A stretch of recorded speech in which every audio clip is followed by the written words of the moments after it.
юбилей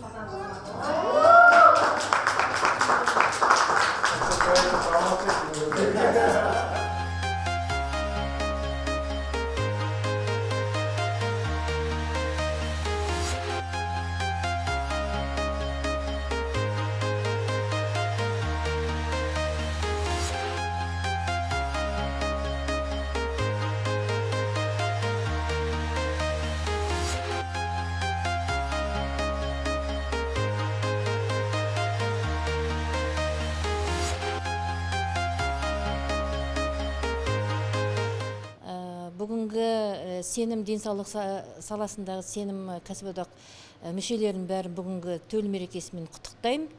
Бәріңізді отбасыларыңызға амандық, жұмыстарыңызда үлкен табыстар тілеймін. Сенім кәсіподақ медицина саласында өте үлкен керемет жұмыстар атқарылды.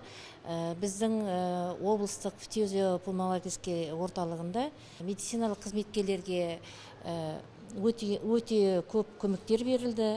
Мәселен, бізде дәрігер Қарша Сариевна өткен жылы 2 бөлмелі пәтер алынды. Миллион теңге сертификаты берілді. Және осы мына індет болып жатыр ғой, 2020 жылдан бері осы індетте біздің ковид індетімен ауырған медицина қызметкерлері ақсыз санаторияға барып келді Шымкент қаласына, және де басқа көмек көрсетіп жатыр.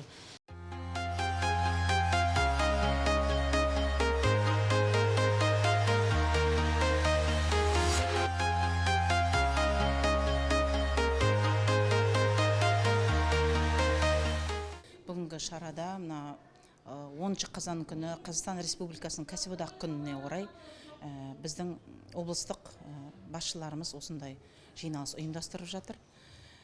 2018-ден басталғалы осы сенім кәсіподақ ұйымының мүшесіміз. Сенім мүшесінің айырмашылығы ол өте әлеуметтік жағдайларға көп көмегі бар. Медицина қызметкерлерінің мүддесін қорғайды.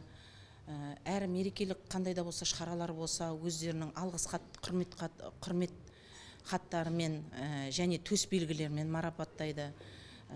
Бұлардың осы сенім кәсіподағының біздің медициналық қызметкерлерге көңілі өте зор, бай десем де болады. Себебі осы күнге дейін біздің барлық қандай да болса қиыншылықтарымыз болса, солардың барлығына қол ұшын беріп, барлық жағдайларымызды жасап жатыр. Біз өз емханамызда, өз қызметкерлерімізді, жұмыста аса өзін көрсетіп білген қызметкерлерімізді құттықтадық. Бүгінгі ұйымдастырып жатқан Сәкен Қазбековичпен бастаған Әсел Мадина деген сияқты Қайрат Дмитриевичке үлкен алғысымызды айтамыз. Ауырмаңыздар, бәріңізде денсаулықтарыңыз мықты болсын.